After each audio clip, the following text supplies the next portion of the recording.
Alors, bonjour. Dans cette vidéo, je vais revenir sur les caractéristiques de tendance centrale, donc les principales caractéristiques de tendance centrale que vous avez vues dans le cours, c'est-à-dire la médiane, le mode et la moyenne. Alors, je dois rappeler que ce chapitre, portant sur ces caractéristiques de tendance centrale, est parmi peut-être les plus importants chapitres de première année en statistique descriptive. Mais alors, pour ce faire, je vais revenir sur un exemple que nous avons, sur un exercice qu'on a vu dans une des séries, que j'ai un petit peu modifié.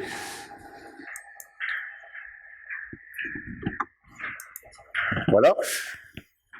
Alors, à travers cet exercice, on va montrer comment on calcule ces trois caractéristiques et aussi comment, quels sont un peu les commentaires que l'on peut porter sur ces trois caractéristiques principales, la moyenne, le mode et la médiane. Alors, à travers donc cet exemple, c'est porte sur le salaire distribué par une société quelconque, pendant un exercice donné, supposons 2018. Alors, donc vous avez ici les deux principales colonnes du tableau statistique. La première colonne rappelle les modalités. Alors, puisque c'est une variable continue, le salaire, donc les modalités sont sous forme de classes, d'intervalles.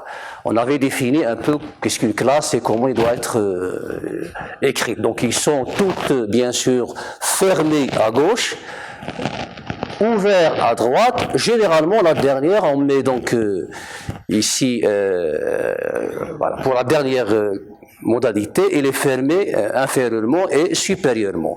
Et l'autre colonne, pourtant, ou rappelons les effectifs, c'est-à-dire le nombre de salariés dans cette entreprise. Donc, par exemple, 800 salariés, ils ont leur salaire annuel, ce sont des salaires annuels, en milliers de dirhams, 25 000 dirhams jusqu'à 45 000 dirhams.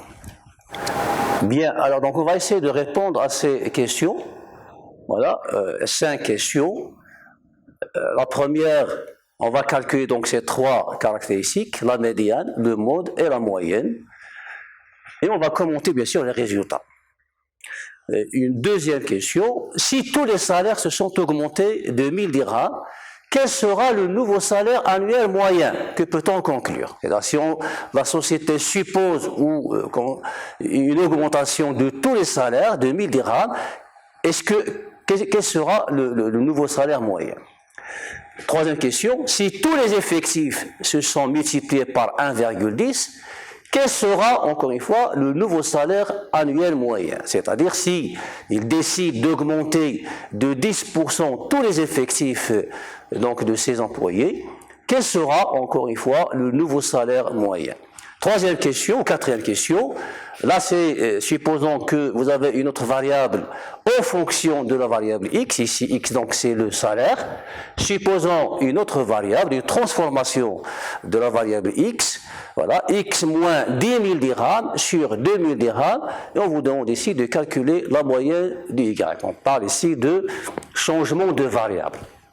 On a donc changé la variable x en la variable y sur cette formule-là. On a retranché au salaire 10 000 dirhams et on a divisé par 2000 dirhams. Cinquième question, si dans une autre société B, le salaire annuel moyen est de 84 000 dirhams et son effectif est de 1500 employés, quel sera le salaire moyen de la population des employés formés des deux sous-populations de ces deux sociétés? C'est-à-dire si on rassemble donc tous les effectifs, alors quel sera le salaire moyen, sachant que l'on connaît le salaire moyen de la société B, et bien sûr on avait donc calculé déjà le salaire moyen de la société A. Quel sera maintenant le salaire moyen de l'ensemble de ces deux sociétés? Voilà, donc on va donc essayer de répondre à ces 5 questions. Voilà, donc je commence bien sûr donc, par la première question 1, calculer le salaire médian, modal et moyen. Bien, donc là les deux premières colonnes, ce sont les deux, voilà, le tableau statistique, c'est ces deux premières colonnes-là. Les autres calculs nous permettront justement de répondre à la première question sur les calculs de ces trois caractéristiques de tendance centrale, on les appelle aussi les caractéristiques de position ou de niveau. Alors, voilà, donc là, c'est les effectifs cumulés croissants pour pouvoir calculer la médiane. Donc, je dois calculer ces effectifs cumulés croissants. Pour calculer le mode, je dois corriger les effectifs puisque les amplitudes de ces classes ne sont pas égales. Alors, s'ils étaient égaux, on ne va pas calculer donc cette colonne. On va tout simplement se suffire de cette deuxième colonne pour le calcul du mode. Pour calculer la moyenne, donc comme c'est des classes, des intervalles, donc je dois calculer le centre de classe que je multiplie par la colonne des effectifs pour pouvoir calculer la moyenne. Donc ces quatre dernières colonnes permettront de faire les calculs nécessaires pour ces trois caractéristiques.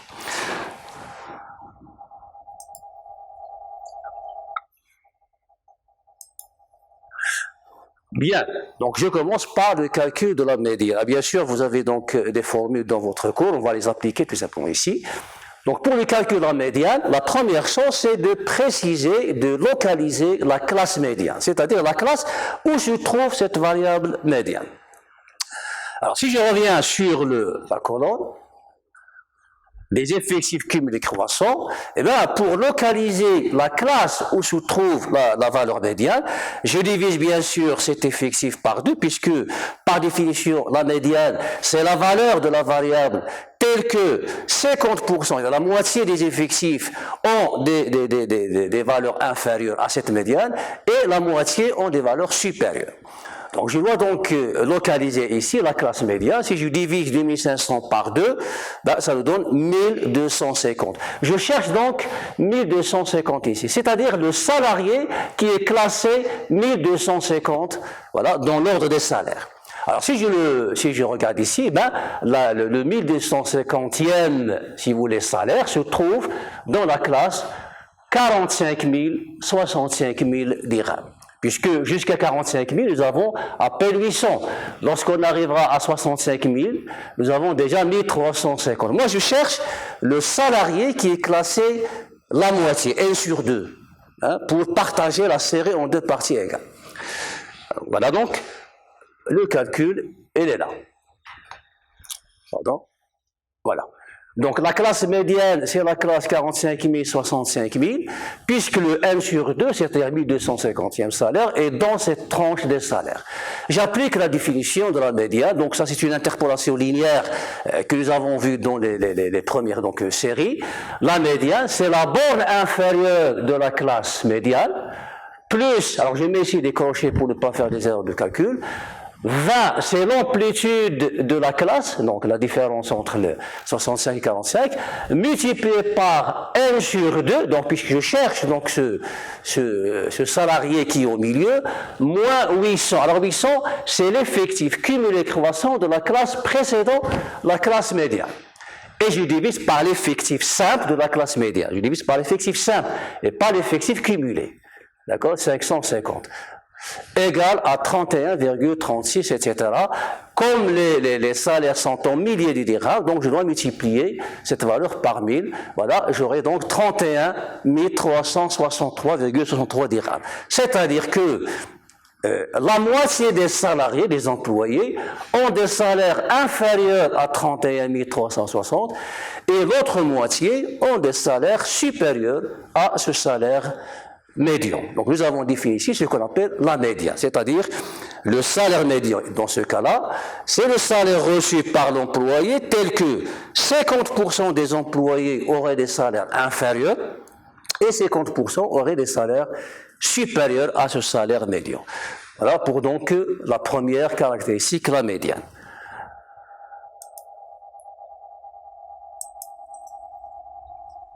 Pour la moyenne, la valeur modale d'abord, le salaire modal. Alors pour le salaire modal, un peu comme le cas de la médiane, je dois d'abord localiser la classe modale. Eh bien, la classe modale, c'est très simple. Je regarde sur la colonne des effectifs. Alors, les effectifs corrigés. Hein?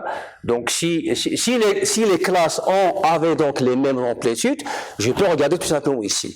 Comme les classes ont des amplitudes différentes, eh bien, je dois calculer les effectifs corrigés, c'est-à-dire, je regarde ici les classes qui ont les mêmes amplitudes, donc je regarde la première, la deuxième, la troisième et la quatrième, même la cinquième, ils ont toutes les mêmes amplitudes. Les deux dernières classes ont des amplitudes différentes, donc je dois corriger seulement ces deux derniers effectifs, voilà, en multipliant tout simplement ces deux effectifs par l'amplitude la plus fréquente ici, 20, et je divise respectivement par les amplitudes des deux dernières classes. J'obtiens donc ces deux effectifs. Alors, dans notre exemple ici, comme l'effectif le plus grand, le plus élevé, il est ici, vous voyez que cette rectification des effectifs n'aura pas ici un effet sur le calcul du mode, puisqu'il se trouve très éloigné de ces deux effectifs qu'on a corrigés. Donc, on va donc appliquer là aussi, comme la médiane, on va appliquer la formule du mode.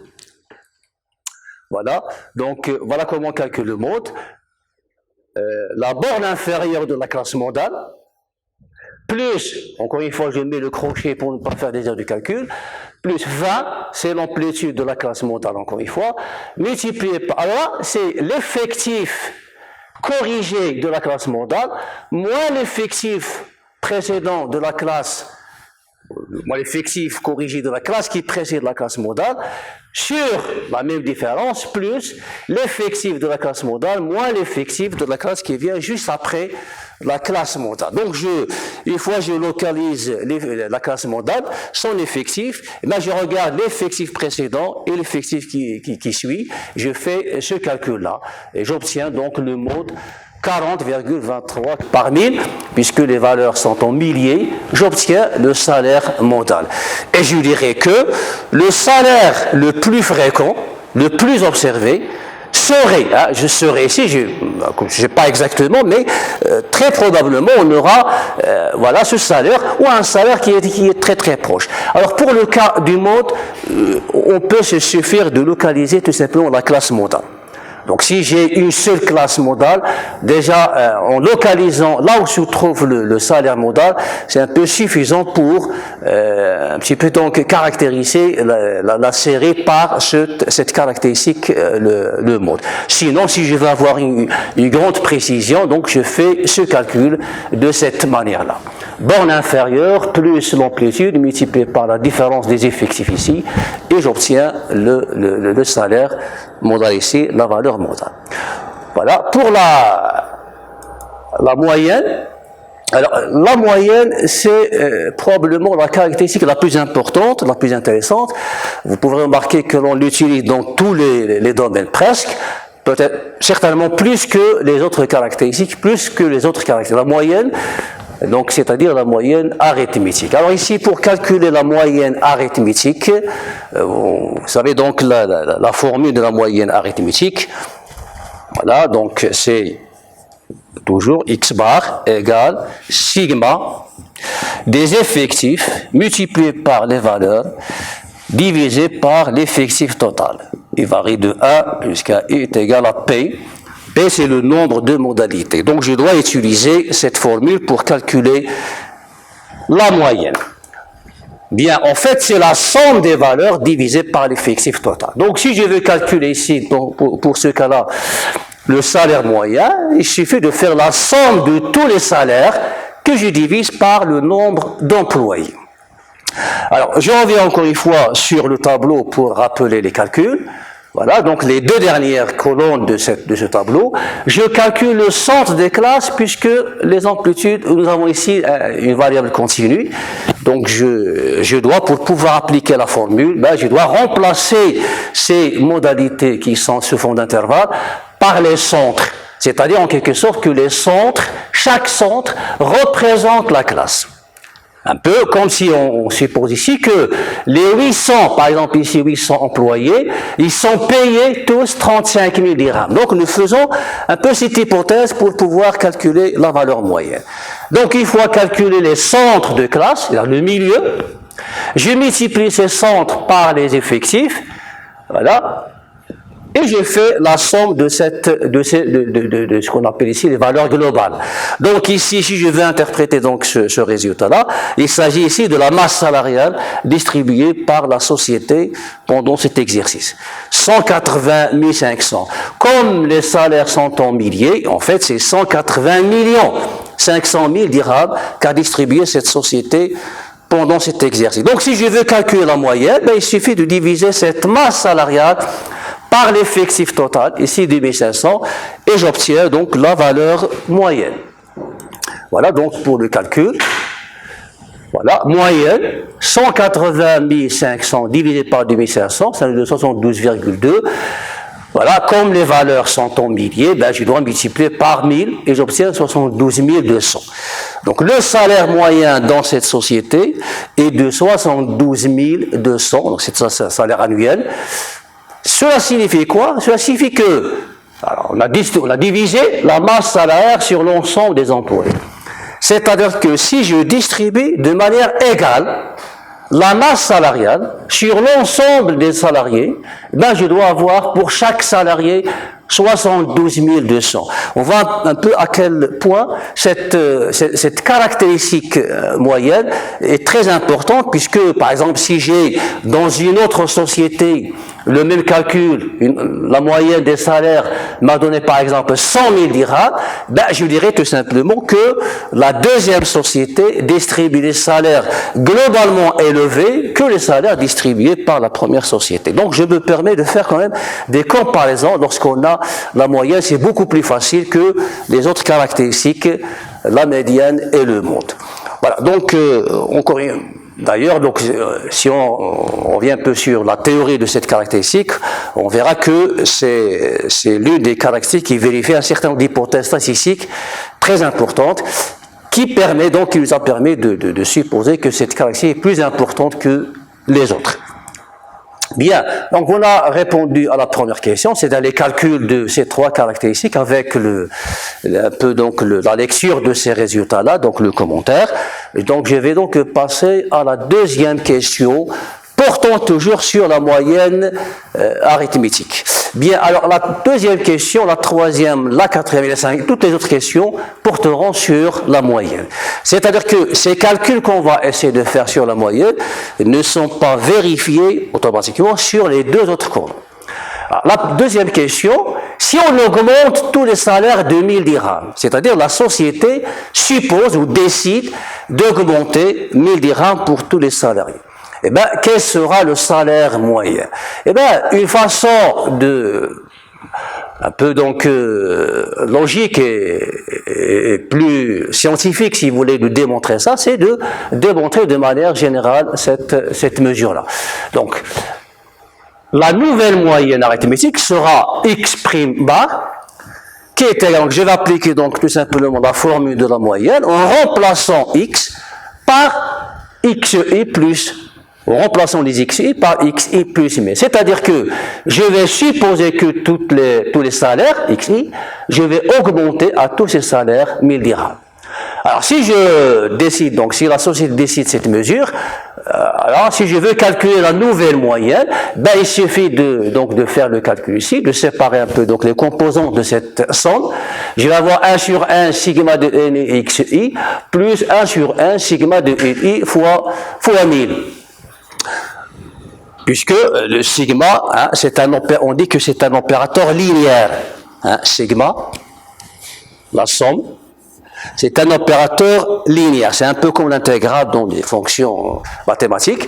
Donc si j'ai somme de x plus y, je peux séparer somme de x plus somme de y. Voilà, donc ici, on voit que la première composante n'est autre que la moyenne, 1 sur 1 sigma de ni xi, plus 1 sur 1 sigma de ni fois mu. Comme mi c'est une constante, donc je peux la mettre en facteur, et je vais avoir 1000 fois 1 sur 1 sigma de ni, et sigma de ni sur grand N est égal tout simplement à 1. La somme des effectifs est égale à l'effectif total, donc je vais avoir tout simplement x bar plus 1000, c'est-à-dire 73 200 ici, une fois j'ajoute à 72 200 les 1000 dirhams. Donc, qu'est-ce qu'on a remarqué? On a remarqué que si la société décide d'augmenter tous les salaires de 2000, eh bien, la moyenne, ou le salaire moyen, lui aussi, sera augmenté de la même augmentation. Voilà, il va augmenter 2000 dirhams aussi. Voilà la première méthode, donc, de manière générale. Une méthode générale, une méthode donc un peu scientifique. Si je vais maintenant l'appliquer, ben, il suffit de revenir sur le tableau et de recalculer la nouvelle moyenne en ajoutant à toutes les bornes de la première colonne la valeur 1000. Alors attention, puisque les données sont en milliers, ben, je vais ajouter un seul mot. Et je recalcule la moyenne, ben, je vais trouver le même résultat, 73 200. Donc voici la démonstration et voici, si vous voulez l'appliquer, il suffit de revenir sur le tableau et d'ajouter cette augmentation-là aux bornes des intervalles. On va trouver exactement le même résultat qu'on a trouvé dans la démonstration ici, 73 200. Troisième question, si maintenant on multiplie les effectifs, donc dans la deuxième question, on a supposé que les salaires se sont augmentés de 1000 dirhams, on a observé que la moyenne, le salaire moyen, a augmenté aussi de 1000 dirhams. Maintenant, si on décide, ou si la société décide d'augmenter les effectifs, ici de 10%, si je multiplie les effectifs par 1,1, c'est-à-dire, je vais augmenter tout simplement les effectifs de 10%. Quel sera, encore une fois, l'impact ou l'effet sur la valeur moyenne, sur le salaire moyen? Comme dans le premier cas, on va donc revenir à la définition de la moyenne, ici, et c'est là où je vais appliquer donc cette mesure-là sur les effectifs. Je vais multiplier maintenant les effectifs par 1,1. Dans le premier cas, on a ajouté 100 000 à X. Là, ce sont les effectifs. Je les multiplie par 1,1. C'est-à-dire que je décide d'augmenter les effectifs de 10%. Alors, si j'augmente tous les effectifs de 10%, eh bien aussi l'effectif total sera augmenté de 10%. On va donc le visualiser donc sur le tableau. Là, si je décide d'effectif d'augmentation, 10%, donc je vais multiplier 800 par 1,1, 550 par 1,1, etc. Donc je vais tout simplement me trouver, si je fais la somme des nouveaux effectifs, je me trouverai multiplier tout simplement l'effectif 2500 par 1,1. Donc cette mesure que l'on a appliquée sur tous les effectifs, il sera appliqué aussi sur l'effectif total. Donc, étant donné donc ce résultat-là, eh bien, cette multiplication des effectifs, il sera simplifié. Voilà. Donc, si je mets le 1,1 à l'extérieur, je vais le simplifier avec 1,1 et je retrouve la même moyenne. Donc, dans le cas où je multiplie, j'ai multiplié tous les effectifs par 1,1. C'est pas une augmentation. Si je multiplie tous les effectifs par 1,1, c'est-à-dire si je décide d'augmenter les effectifs du même pourcentage, si vous voulez, eh bien, la moyenne ne va pas changer ici. On va voir que la moyenne reste inchangée. Elle n'a pas d'effet sur le salaire moyen, dans notre exemple ici, puisqu'on parle ici des salaires. Donc, si j'augmente les salaires de 1000, je vois que la moyenne change. Mais si je décide de multiplier, d'augmenter les effectifs du même pourcentage, ben la moyenne donc ne change pas. On a vu que la moyenne ne change pas. Pareil ici, on pourra revenir sur le tableau de départ, appliquer cette mesure et recalculer la moyenne. On va observer que la moyenne n'a pas changé du tout. Quatrième question, si maintenant on effectue un changement de variable. Alors vous avez pour la moyenne arithmétique un certain nombre de caractéristiques très importantes. Parmi ces caractéristiques, celle qu'on va appliquer donc ici.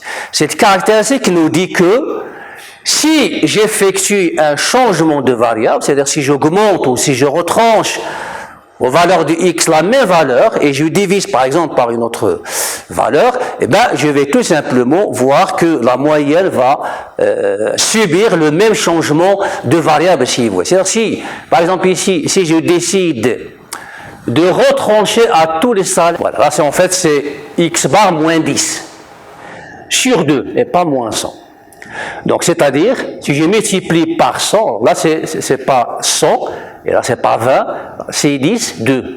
En multipliant par 1000, il y aura 72 200 moins 10 000 sur 2000. Donc vous pouvez quand même modifier ou rectifier cette petite erreur. C'est x bar moins 10 sur 2. En fait, si je fais ce changement-là, je vais avoir autre chose, mais pas exactement ça. Bien, une fois donc appliquer ce principe, voici la démonstration. Là, on va remarquer que la moyenne va subir le même changement effectué sur les valeurs. C'est-à-dire que si je décide de retrancher 10, c'est-à-dire 10 000 au salaire, et je divise par 2 par 2000, eh bien, le salaire moyen, lui aussi, va subir la même transformation, la même variation. C'est-à-dire qu'on verra que la moyenne des salaires va diminuer de 10 000 dirhams et va être divisée par 2. Donc, le même effet, donc la même mesure portée sur toutes les valeurs, sur les XI, et sera portée aussi sur la moyenne. Voilà pour ce petit rappel sur cette caractéristique très importante du changement de variable de la moyenne. Attention, il s'agit d'un changement de variable de ce genre-là, c'est-à-dire on n'a pas changé la variable elle-même, nous avons tout simplement ajouté une valeur et on a divisé par une autre valeur. Donc c'est un changement linéaire et pas un changement, c'est pas une transformation. Par exemple, on ne peut pas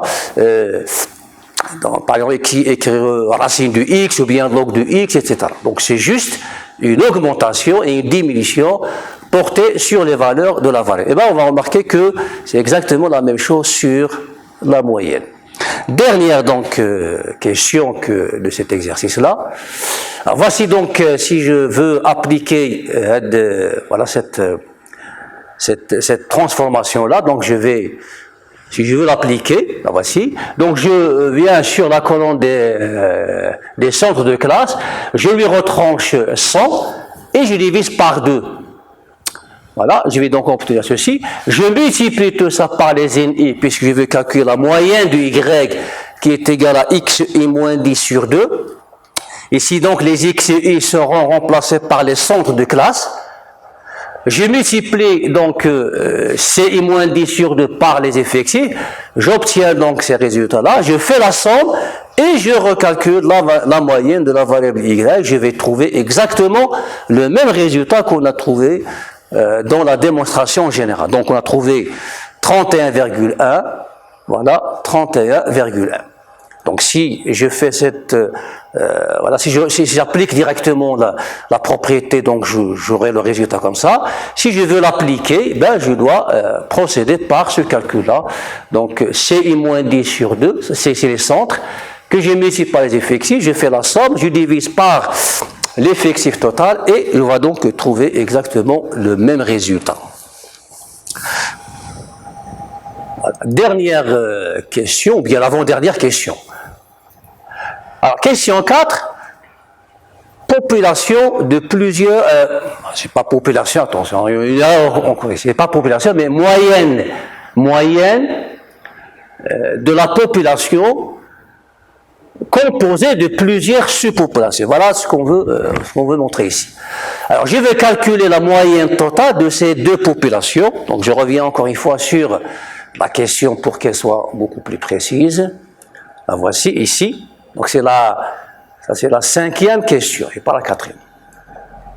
Si dans une autre société B, le salaire annuel moyen est de 84 000 dirhams et son effectif est de 1500 employés, quel sera le salaire moyen de la population des employés composée des deux populations des deux sociétés A et B? C'est-à-dire, je vais considérer qu'il s'agit d'une seule société dont l'effectif total est égal à 1500 plus 2500 effectifs total de la première entreprise. Et on va recalculer maintenant la moyenne, sachant que l'on connaît donc la moyenne de la deuxième société et la moyenne de la deuxième société. Alors, dans ce genre donc là encore, c'est notre propriété de la moyenne. Il faut faire attention. Si je veux calculer la moyenne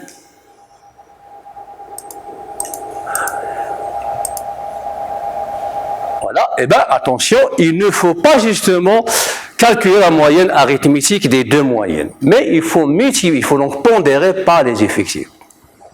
Donc la moyenne de cette population qui est composée de ces deux sous-populations se calcule comme suit. 1 sur l'effectif total. Alors l'effectif total ici, c'est N1 plus N2, c'est-à-dire 1500 plus 2500. Facteur de 2500, donc l'effectif de la première donc, variable, donc première société, fois sa moyenne, le salaire moyen, plus l'effectif de la deuxième multiplié par sa moyenne, son salaire moyen. Donc il ne faut pas se précipiter et calculer la moyenne de cette façon-là, directement, mais il faut tenir compte des effectifs des deux sous-populations, ou si vous avez 3 ou 4 ou n'importe quel nombre de sous-populations, c'est le même principe. Donc c'est une moyenne pondérée des moyennes. C'est 1 sur l'effectif total, et je multiplie respectivement les effectifs des sous-populations par leur moyenne, et je fais la somme comme ça, puis je divise par, bien sûr, l'effectif total. J'obtiens, dans notre exemple ici, 76 625.